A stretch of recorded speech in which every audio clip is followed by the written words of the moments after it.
जय हिंद। क्या आप खांसी से परेशान हैं?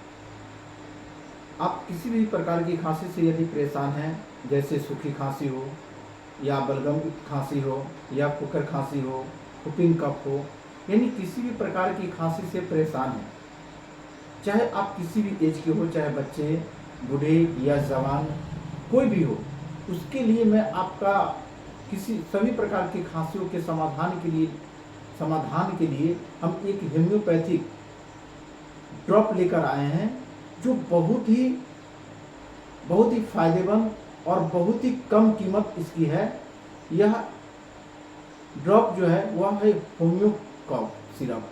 होम्यो कफ सिरप याद रखेंगे, होम्यो कफ सिरप यह जो है अमेरिकन कंपनी बनाती है, और इस दवा की अगर बच्चे हैं तो उसको 7 से 8 बूंद जो है आधे कप सुसुम पानी में देंगे।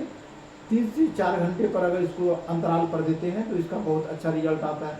यदि एडल्ट है, वयस्क है, तो उसको 15 से 20 बूंद आधी कप सुसुम पानी में 3 घंटे पर, 3 से 4 घंटे पर इसको अगर कंटिन्यू करते हैं, इससे बहुत ही अच्छा रिजल्ट देखने को मिलता है। धन्यवाद।